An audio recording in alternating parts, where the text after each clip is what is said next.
What can you tell me about the Anunnaki? Because this is something which I think a lot of people, or at least my audience who are listening, will be like, "What the hell is the Anunnaki?"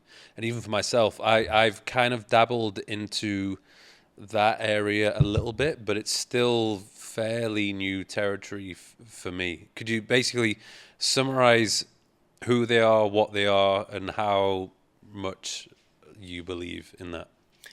Yeah, I've this is an area that I've spent an enormous amount of my life studying. As I said, I studied one of the expertise I have is on ancient Mesopotamian history. That is where the Anunnaki term comes from. It comes from the primary deities and gods that were discussed and um, were part of what they called the ancient creation of the ancient world, of ancient Sumer.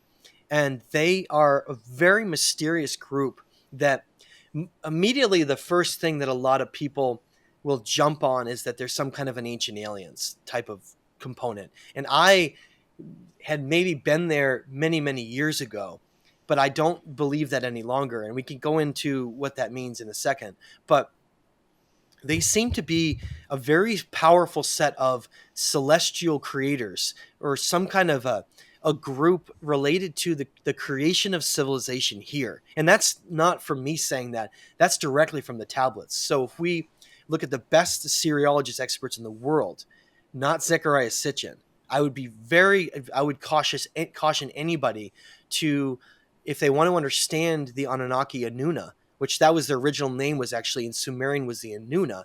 The Anunnaki is actually an Akkadian Assyrian term, but they are prolific throughout tablets that talk about the first cities ever created in ancient Sumer, like Shuruppak, one of the original 5 cities created, and how they were these principal deities that were related to the lowering of knowledge, of divine knowledge into humanity, and how if we try to understand, well, where did everything come from, right? If you have a nomadic hunter gatherer group and they are all of a sudden understand mathematics, astrology, animal husbandry, raising animals, um, you know, having complex government like laws and rules for governing a civilization, and basically everything you could think of that's in the emergence of a civilization that defines it, all came out of a mysterious origin.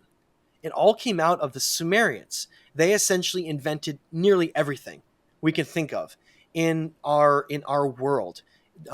Came out of that origin, but the Sumerians don't talk about their own inventions of those things in that way. They discuss it as being sets of divine pieces of knowledge that were handed to them and brought to them to allow them to develop the emergence of their civilization. They say that it came from the Anuna, the Anunnaki, that's where all the source of all knowledge emerged from, came from that. And what's really interesting is that around the ancient world, whether or not you go to ancient India with the Hindu gods, right? Shiva, Brahma, Vishnu, especially Vishnu. And then you go to places like ancient Greece with Hermes, and you go to ancient Atlantis talking about Poseidon, and in Greece with Zeus, and all of these different areas around the world. Go to South America, Viracocha, right on the gate of the sun. They all seem to have direct parallels to being the same group all around the world. And what we see is that mysterious emergence of a golden age with, again, them building giant pyramids and temples with types of stones and abilities for how they created them, and ancient machinery and things that were highly sophisticated psychological ideas like the nature of God and the nature of balance and harmony that exists in all things.